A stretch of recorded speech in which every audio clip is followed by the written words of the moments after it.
تخيل كده معايا بعد ما تبقى ناجح في حياتك وملتزم وبتصلي فجأة حياتك تقلب جحيم بسبب.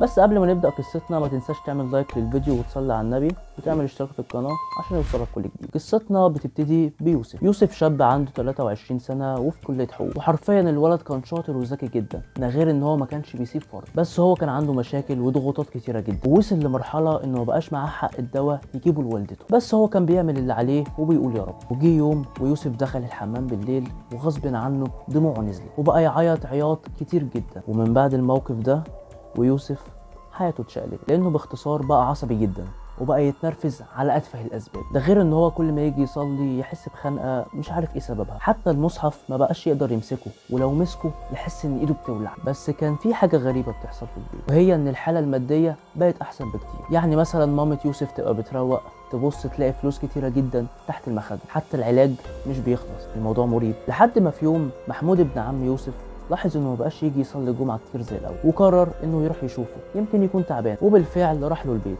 بس اول لما دخل حرفيا اترعب، لان يوسف كان خاسس جدا. محمود فضل يقول له مالك وايه اللي عمل فيك كده، بس يوسف ما كانش بيرد عليه وكان بيبص له نظره كلها استحقار. ساعتها محمود خاف وقلق وادرك ان الموضوع كبير، وخد قرار انه ينزل يجيب الشيخ مصطفى امام المسجد. وفعلا جه الشيخ مصطفى، واول لما دخل يوسف قام وقف وقال انتوا ازاي تدخلوا الاشكال دي هنا، وفضل يزعق ويشتم ويطرد في الشيخ. بس الشيخ مصطفى كان واقف بكل ثبات وبرود وقال له طب ما دام انت جبان قوي كده ما تخرج من المسكين دوت وتسيبه في حاله. يوسف كان عايز يهرب على بره، بس الشيخ كان عامل حسابه وكان جايب معاه ازازه ميه مقري عليها قران ورشها عليه مره واحده.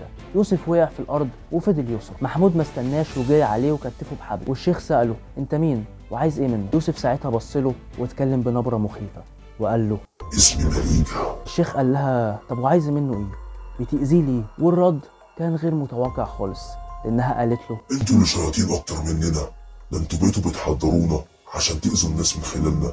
لو في شياطين فهم انتم مش احنا. ودار حوار كبير قوي بين الشيخ والجنيه، وهو عمال يحاول بكل الطرق انها تخرج، بس للاسف مش عايزه تخرج لانها متمسكه بيه وبتحبه جدا. الشيخ مصطفى ساعتها فضل يقرا قران وحرفيا صوته كان بيزلزل المكان، لحد ما الحمد لله خرجت منه بس ما اتحرقتش. محمود والشيخ مصطفى نيموا يوسف على السرير وشغلوا جنبه قرآن. بعد اسبوع يوسف حالته اتحسنت وبقى احسن من الاول بكتير، وللاسف هو مش فاكر اي حاجه من اللي حصل. كل اللي كان فاكره ان هو كان بيشوف اجمل بنت في الدنيا معاه في الاوضه، ومن ساعه لما مشت ما شافهاش تاني غير مره واحده، والمره دي كانت بتودعه فيها. بس انا شاكك بنسبه كبيره ان هي موجوده معاه لغايه دلوقتي. ودايما في نهايه الحلقه بنحط سؤال، لو انت مكان يوسف يا ترى هتزعل ولا هتفرح؟